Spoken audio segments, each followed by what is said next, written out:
میں یہی جاننا چاہ رہا ہوں، جیسے میں نے ابھی ذکر کیا ایک مومن کا دوسرے مومن سے رشتہ کیا ہے، اور حقوق بھی ہم اس کے بارے میں جانیں گے، ذرا اس کے بارے میں تھوڑا سا بتائیے گا۔ الحمدللہ رب العالمین والصلاة والسلام علی رسول الکریم وعلی آلہ وصحبہ اجمعین، اما بعد، اعوذ باللہ من الشیطان الرجیم، بسم اللہ الرحمن الرحیم، رب اشرح لی صدری ویسر لی امری واحلل عقدۃ من لسانی یفقہوا قولی، سبحان ربک رب العزۃ عما یصفون وسلام علی المرسلین والحمدللہ رب العالمین۔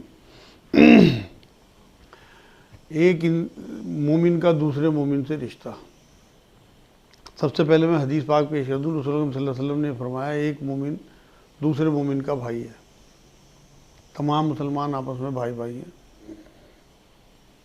اور ایک جگہ تو یہ مثال دی جیسے ایک اینٹ عمارت میں دوسری اینٹ کو تقویت دیتی ہے، جی، اس طرح سے ایک مومن کا رشتہ دوسرے مومن سے ہے۔ اصل میں بات یہ ہے کہ تمام تر رشتوں میں اہم ترین رشتہ ہی یہی ہے۔ آپ جو دنیا میں رشتے ہم بعد میں بنتے ہیں ہمارے، جی، اللہ نے ہمیں سب سے پہلے یہی رشتہ دیا ہے، ایمان کا رشتہ۔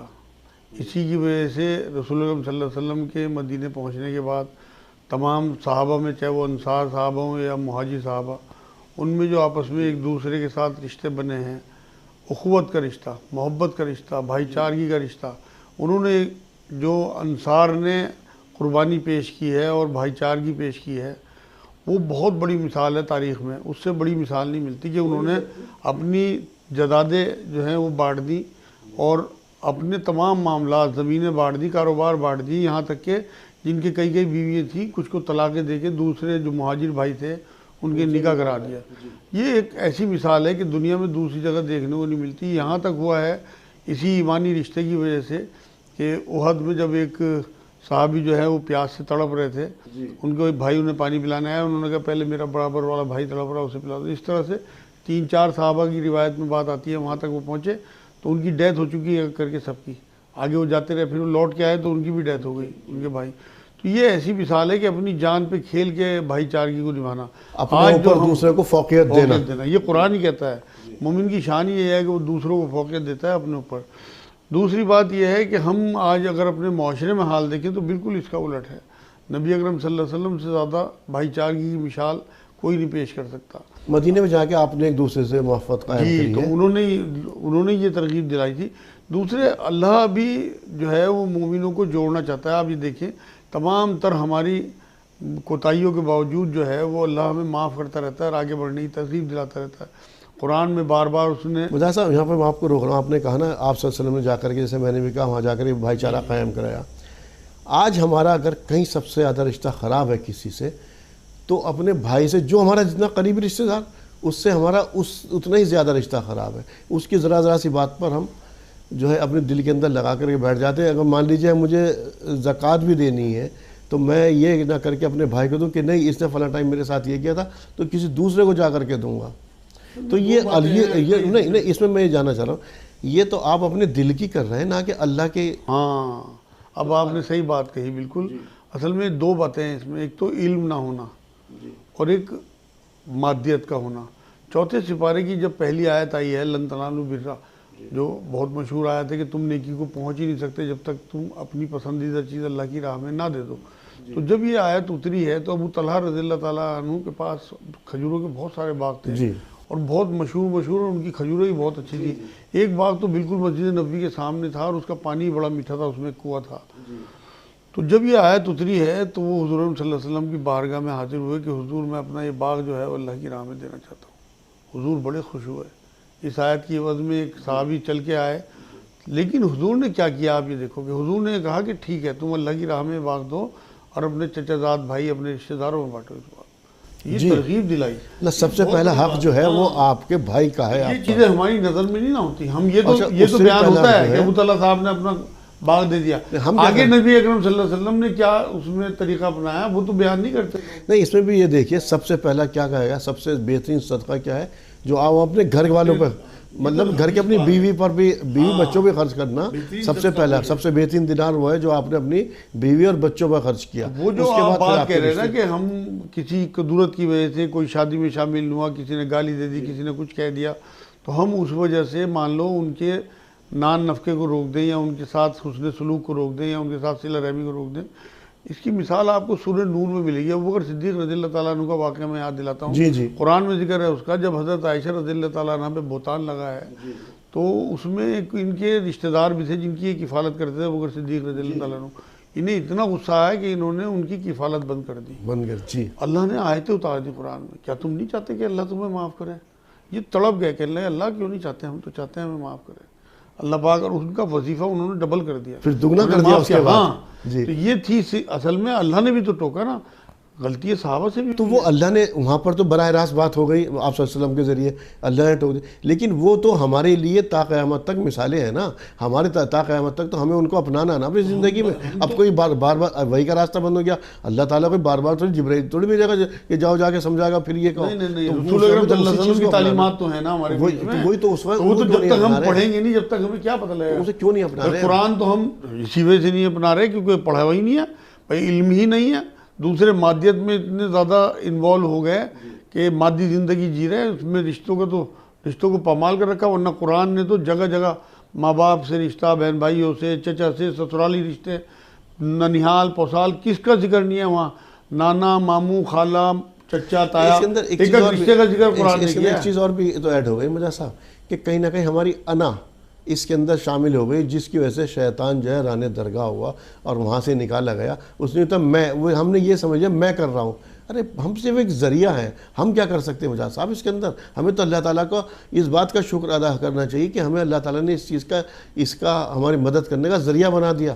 یہ جو آپ نے اب یہ سلسلہ شروع کیا نا, جیسے یہ رشتوں کی ڈور آپ پروگرام کر رہے ہو, اس طرح کے پروگرام جگہ جگہ ہونے چاہیے.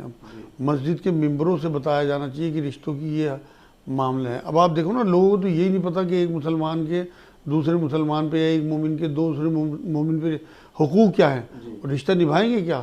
جب نبی اکرم صلی اللہ علیہ وسلم کی روایت سے ہمیں یہ بات ثابت ہے. دیکھو آپ دیکھو, معاشرے کی صحیح تشکیل کے لیے ایک بار نبی اکرم صلی اللہ علیہ وسلم نے یہ بات فرمائی کہ لوگوں سلام کو عام کرو, بھوکے کو کھانا کھلاؤ, بے تعلیم کو, جو بے علم ہے اسے تعلیم دو, اور بیماروں کا علاج کراؤ, تم آسانی سے جنت میں چلے جاؤ گے. بے شک یہ کیا ہے, یہ تمام مومنوں کے ساتھ آپ کا حسن سلوک ہے. ایک میں حدیث یاد دلاتا ہوں آپ کو. نبی اکرم صلی اللہ علیہ وسلم نے ایک بار یہ بات کہی, کعبے کے سامنے کھڑے ہو کے کعبے کی طرف اشارہ کر کے, سن لے اللہ کے گھر, اللہ کو تیری بے حرمتی منظور ہے بنسبت کسی مومن کی حرمت, بے حرمتی دل توڑنے سے. ہاں, اس کی حدیث کا مفہوم ہے. تو آپ یہ دیکھیں کہ ایک مومن کا جو دل ہے, ایک مومن کی جو شان ہے, ایک مومن کی جو حرمت ہے, وہ اللہ کو کتنی عزیز ہے. نبی اکرم صلی اللہ علیہ وسلم آخری خطبے میں یہ کہہ کے گئے ہیں, ایک دوسرے کی جان, ایک دوسرے کا مال, ایک دوسرے کی عزت تم پر حرام قرار دے دیے. ہم ایک منٹ میں عزت اتارتے ہیں سامنے والے کی, کیونکہ ہمیں حقوق ہی نہیں پتہ. ہمیں تو کہیں نہ کہیں, مجھے تو اس وقت ایسا محسوس ہوتا ہے مرزا صاحب کہ ہم انہی برائیوں میں ملوث ہو گئے جس سے پہلے کہ جب آپ صلی اللہ علیہ وسلم کی بعثت ہوئی تھی اس وقت تھے. ہاں, جاہلیت والی چیزیں اسی لیے آ گئی ہمارے اندر کہ ہم قرآن و حدیث سے دور ہیں. نبی اکرم صلی اللہ علیہ وسلم کی جو سیرت پاک ہے یا ان کی جو زندگی ہے, 63 سال کی زندگی, حضور نبی تو بنائے گئے 40 سال کی عمر میں ظہور ہوا. جی ظہور ہوا. ہاں, نبی تو پیدائشی نبی ہوتا ہے ویسے, لیکن اظہار اس کا جو ہوتا ہے نا وہ الگ الگ عمریں ہوئی نبیوں کی. تو 40 سال کی عمر میں ظہور ہوا کہ یہ نبی ہیں. وجہ صاحب, اب میں آپ سے جاننا چاہ رہا ہوں, ایک مومن کے دوسرے مومن پر جو 6 حقوق اللہ تعالیٰ نے بیان کیے آپ صلی اللہ علیہ وسلم بتائیں, ان کے بارے میں بتائیے ایک ایک کر کے. جی, وہ اصل میں سب سے پہلا جو حق بیان کیا ہے رسول اکرم صلی اللہ علیہ وسلم نے 6 حقوق بیان کیے ایک روایت میں. اس میں سب سے پہلا حق ہے جب ملو السلام علیکم کہو, مطلب کوئی سلام کرے تو اس سے جواب دو. جواب دینا بھی واجب ہے. جی, تو سلام ایک سلامتی کی دعا ہے. حدیث پاک میں ایک روایت میں بات آتی ہے کہ چھوٹا بڑے کو سلام کرے, گزرنے والا بیٹھے ہوئے کو سلام کرے, سواری والا پیدل والے کو سلام کرے, اور تھوڑے جو لوگ ہوں وہ زیادہ لوگوں کو سلام کریں. گھر میں جاؤ تو گھر والوں کو سلام کرو, یہ بھی حدیث سے ثابت ہے. لیکن سب سے پہلے ہم وجہ صاحب کوتاہی اس میں کرتے ہیں, ذرا سی ہماری کسی کو کوئی بات ہوئی تو سلام کرنا ہی بند کر دیتے ہیں. اصل میں بات یہ سلام کرنا جو ہے نا وہ ایک سلامتی کی دعا ہے کہ آپ دعا دے رہے ہیں. تو جو میں نے ایک ابھی آپ کو ایک حدیث پاک سنائی تھی نا کہ لوگوں کو سلام کرو تم آسانی سے جنت میں چلے جاؤ گے, وہ یہی تو ہے کہ آپ کسی کو دعا دیں. اور قرآن میں تو سورہ نساء کی 86 نمبر آیت میں اللہ رب العزت نے بات کہی, کوئی تمہیں دعا دے تو تم اس سے بہتر اسے دعا کرو. تمام علماء دین کا اجماع اس بات پہ کہ وہ آیت سلامی کے بارے میں ہے کہ کوئی تمہیں سلام کرے تو تم اسے مان لو کوئی السلام علیکم کہے تو وعلیکم السلام ورحمۃ اللہ, کوئی السلام علیکم ورحمۃ اللہ کہے تو وبرکاتہ ساتھ میں جوڑو, مطلب اس سے بہتر اسے دعا دو. جواب دو. تو یہ ایک حقوق جو بیان ہوتے ہیں ان میں سب سے پہلا حق یہ ہے کہ آپ سلام کریں, سلام کو عام کریں. اور میں تو آج دیکھتا ہوں سلام جو ہے وہ خاص موقعوں پہ خاص لوگوں کو, اور جواب بھی اسی طرح سے خاص طریقے سے جواب دیا جاتا ہے, خاص طریقے سے سلام دیا جاتا ہے. پیڑ بھی اگر آپ کے آڑ میں آ گیا ہے, پیڑ کو بھی کراس کر لیا تو وہ نبی اکرم صلی اللہ علیہ وسلم کی حدیث پاک ہے. مگر میں جو بات بتا رہا ہوں, معاشرے میں آج کل لوگوں کی حیثیت کے حساب سے, لوگوں کے رتبے کے حساب سے, لوگوں کی جو رشتہ داری ہیں ان کے حساب سے سلام کیے جاتے ہیں یا جواب دیے جاتے ہیں, جبکہ کوئی امیر غریب چھوٹا بڑا دنیاوی حیثیت کے حساب سے ہم ایک دوسرے کو سلام کرتے ہیں کہ اس کی دنیا میں نبی اکرم صلی اللہ علیہ وسلم تو اپنے چھوٹوں کو سلام کرتے تھے, بچوں کو سلام کرتے تھے, ترغیب دلانے کے لیے ہمیں کرنا چاہیے. ہاں یہ ایک دعا ہے نا اصل میں, یہ تو ایک بہترین دعا دی گئی کہ تم پہ اللہ کی سلامتی ہو. تو ہمیں سلام کو رواج دینا ہے اپنے گھروں میں بھی اور اپنے معاشرے میں بھی اور اپنے رشتہ داروں میں بھی, جس سے کہ اس سنت کو ہم زندہ کریں جو ایک سنت مردہ ہونے کی کگار پہ ہے. یہ بھی ایک بہت بڑا اجر ملے گا. دوسرا جو ہے کہ دعوت قبول کرنا, مطلب ولیمے میں جانا تو واجب ہے, عام دعوتوں میں جانا مستحب ہے.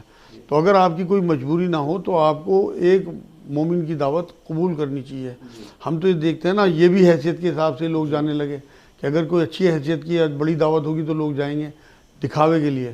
اللہ کے رسول صلی اللہ علیہ وسلم کا جو طریقہ تھا وہ چاہے غریب صحابی ہوں اور چاہے امیر صحابی ہوں, سب کی دعوتیں قبول کرتے تھے اور جایا کرتے تھے.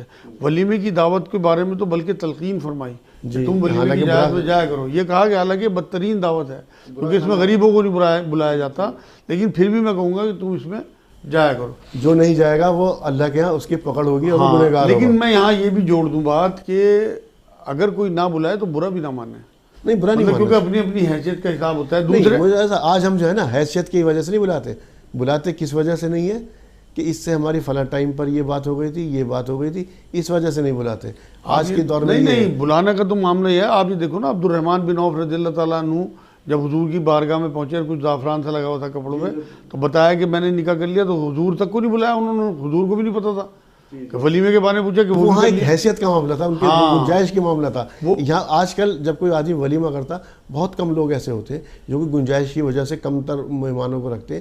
لیکن ایک معاشرے کا دوسرا پہلو یہ بھی ہے, اگر کسی کو نہیں بلایا گیا تو وہ کہتا ہے کہ اس نے فلاں ٹائم میرے یہاں تو آیا تھا اور مجھے نہیں بلایا. ارے بھائی اس کی حیثیت دیکھ لو, اس کے بارے میں. دوسری بات یہ ہے اگر کبھی کسی کو ساتھ بھی لے جانا ہو نا دعوت میں تو اجازت. طریقہ یہ ہے نبی کریم صلی اللہ علیہ وسلم کا کہ میزبان سے اجازت لی جائے. حالانکہ منع کوئی نہیں کرتا, میرے ساتھ خود ایسا ہو چکا ایک دو بار کہ باہر سے مہمان آئے ہوئے, میں کسی شادی میں مجھے جانا ہوا ہے کسی دعوت میں, تو میں نے انہیں فون کیا کہ بھائی اس طرح مہمان آئے ہوئے ہیں, تو انہوں نے کہا جی آپ ویلکم, انہیں بھی لے کے آئے ساتھ.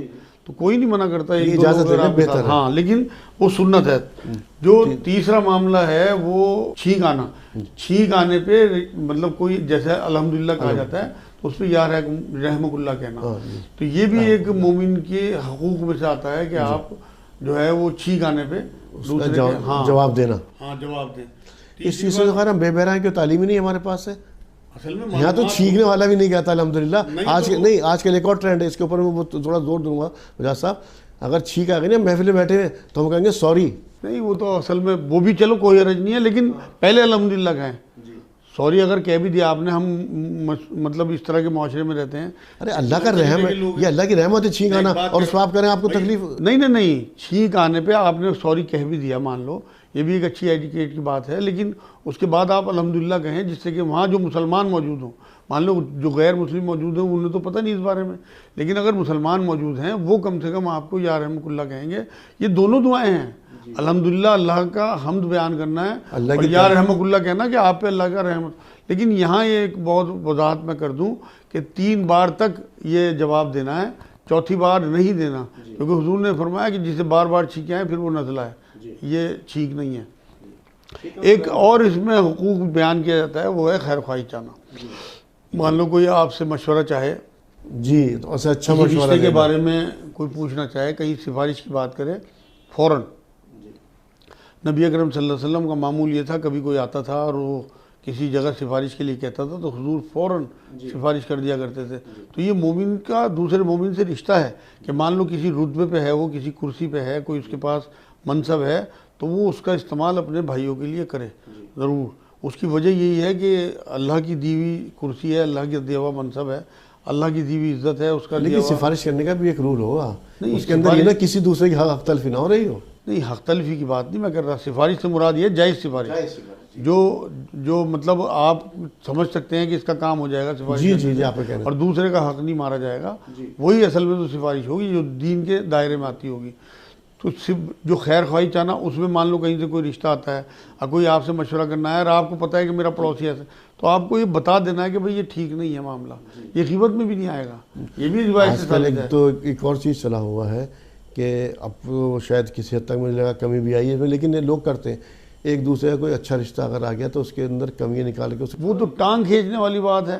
اگر اصل میں آپ وہ تو پھر غیبت بھی ہوئی اور آپ جو ہے وہ بھائی کی ٹانگ، تو یہ خیر خواہی کا معاملہ کہاں آ گیا؟ خیر خواہی کا معاملہ یہ ہے کہ آپ ایک دوسرے کی ٹانگ نہ کھینچیں بلکہ ایک دوسرے کا ہاتھ کھینچیں اوپر اٹھانے کے۔ جی یہ خیر خواہی، ایک دوسرے کا ہاتھ تھامے اور ہاتھ تھام کر کے اس کو اس جگہ پہنچائیں اس کو۔ آپ سے کوئی مان لو مشورہ لینے آتا ہے بھائی میں یہ کاروبار کرنا چاہتا ہوں جو آپ کاروبار کر رہے ہیں یا آپ کے بچوں کا کاروبار ہے، تو آپ اس کی ساری پازیٹیو چیزیں پہلے بتاؤ، کوئی نیگیٹو چیز بھی ہو ایک آدھی وہی بتاؤ، اس لیے کہ میرا بھائی نہ پھنس جائے اس معاملے میں، لیکن پہلے پازیٹیو چیز۔ ہم تو اگر کوئی آ جائے پوچھنے ہمارے کاروبار میں، بھائی کہاں کاروبار ہی بیکار ہے، ہمیں تو چلتا ہی نہیں ہے تو کاروبار، اور اپنے آپ چاہے کروڑوں میں کھیل رہے ہوں، یہ خیر خواہی نہیں ہے۔ اصل میں ایک دوسرے کا خیر خواہ ہونا بھی رشتے کو جوڑنے والی بات ہے مومن کا مومن سے۔ دوسری بات یہ ہے کہ ایک اور بیان ہوتا ہے حق جو حقوق میں، وہ یہ ہے کہ بیمار ہو تو عیادت کو جائے۔ عیادت کو جانا، جی۔ اگر مان لو کوئی ایسا بیمار ہے کہ جو چل پھر نہیں سکتا، معذور سا بستر پہ پڑا ہوا ہے، بہت زیادہ ویکنیس آ گئی، تو بالکل اس کی عیادت کو جانا چاہیے۔ اور حدیث پاک میں تو یہ بات آتی ہے کہ جو صبح کو عیادت کو جائے گا وہ شام تک 70,000 فرشتے جو ہیں وہ اس کے لیے دعائیں کرتے رہتے ہیں، اور جو شام کو جائے گا اس کے لیے صبح تک 70,000 فرشتے جو ہیں وہ دعائیں کرتے رہتے ہیں۔ تو عیادت کو جانا اس لیے بھی ضروری ہے کہ ایک حدیث قدسی میں رسول اکرم صلی اللہ علیہ وسلم نے بات فرمائی کہ اللہ یہ کہے گا وہاں قیامت میں کہ جب پیشی ہوگی کہ میں بیمار تھا تو میری مزاج پرسی کو نہیں آیا، عیادت کو نہیں آیا۔ تو اس لیے یہ بہت ضروری ہو گیا کہ ہم بالکل اپنے پڑوسی ہوں، رشتہ دار ہوں، کوئی بھی مومن ہوں جنہیں ہم جانتے ہوں، یہاں تک کہ غیر مسلم پہ بھی جانا عیادت کی حضور صلی اللہ علیہ وسلم سے ثابت ہے۔ ایک یہودی بچہ بیمار ہوا تو حضور اس کی عیادت کو گئے۔ تو یہ آپ دیکھیں کہ اگر ہمارا کوئی پڑوسی یا کوئی بچہ ایمان بھی لے آیا تھا اپنے باپ پہ، تو میں وہ بات بتا رہا ہوں کہ غیر مسلم کی عیادت کو بھی جانا جو ہے وہ سنت رسول ہے۔ انسانیت کا رشتہ ہمارا اس سے، اس پہ بھی بات کریں گے انشاءاللہ کسی دن کہ ایک انسان کے دوسرے انسان سے کیا رشتے ہیں، میں اس میں بتاؤں گا انشاءاللہ جو ہمارے غیر مسلم بھائی ہیں، چاہے وہ ان سے کیا رشتہ ہے ہمارا، عیسائی ہوں یا ہمارے ہندو بھائی ہوں، سب ہمارے بھائی ہیں، ہم اوپر چل کے سب ایک ہو جاتے ہیں۔ تو عیادت کو جانا، اس سے آپس میں عیادت سے محبتیں ہوتی ہیں، قدورتیں دور ہوتی ہیں۔ مان لو کسی کی آپ سے دشمنی بھی ہے، کوئی بات کبھی ہو بھی گئی، آپ عیادت کو جاؤ، اس کا دل ہلکا ہو جائے گا۔ نبی اکرم صلی اللہ علیہ وسلم کسی کی عیادت کو جاتے تھے تو اس کے سینے پہ ہاتھ رکھ کے دعا پڑھتے تھے، تو یہ بھی ایک سنت ادا ہوگی۔ کتنا آپ کے عیادت کا ہی معاملہ ہے نا کہ جب وہ بوڑھی عورت، جو بہت مشہور قصہ ہے وہ تو سبھی جانتے ہیں، بوڑھا پھینکتی تھی پھر عیادت کو گئے، ہاں عیادت کے ایمان میں شامل ہو گئی۔ جی وہ بھی غیر مسلم عورت تھی، وہ بھی غیر مسلم۔ اس سے بھی ثابت ہوا کہ غیر مسلموں کی عیادت کو جانا بھی چاہیے اور مومن کو مومن کی عیادت کے لیے بھی جانا چاہیے۔ آخری جو اس کا معاملہ ہے وہ ہے انتقال ہو جائے تو اس کے جنازے میں جانا۔ جنازے میں جانے کے بارے میں حدیث پاک یہ ہے کہ حضور نے فرمایا کہ جو جنازے میں شامل ہوا، نماز تک رکا، اسے ایک احد پہاڑ کے برابر اجر ملے گا۔ جنازے کی نماز تک رکا، ہاں۔ اور اسی حدیث میں آگے فرمایا جو تدفین تک رکا اسے 2 پہاڑ کے برابر کی اجر ملے گا۔ اور احد پہاڑ کی لمبائی میں آپ کو بتا دوں 8 میل ہے۔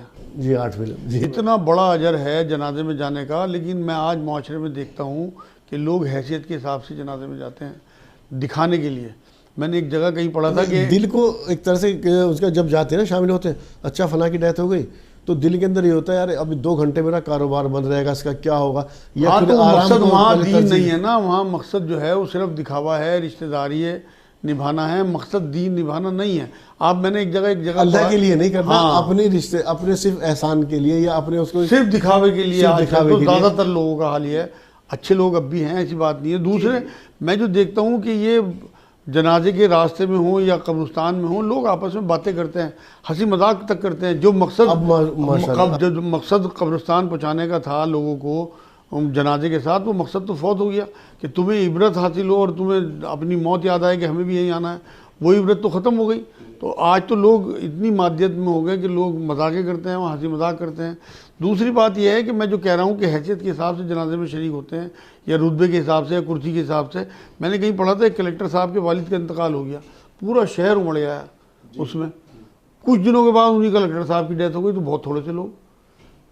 اب آپ اندازہ لگائیے, میں تو پڑھ کے بھی تعجب میں رہ گیا کہ کلکٹر کے والد کی دعوت ہوئی کیونکہ کلکٹر زندہ تھے اور وہ اس ٹائم کرسی پہ تھے, تو تمام پورا شہر وہاں امڑ آیا کلکٹر صاحب کو دکھانے کے لیے, اللہ کے لیے نہیں. اور جب کلکٹر صاحب کی اپنی دعوت ہوئی, پتہ لگا تو کرسی پہ ہی نہیں, اب یہ کچھ بگاڑ ہی نہیں سکتے, ان کی ڈیتھ ہوئی تو بہت تھوڑے سے لوگ ان کے جنازے میں.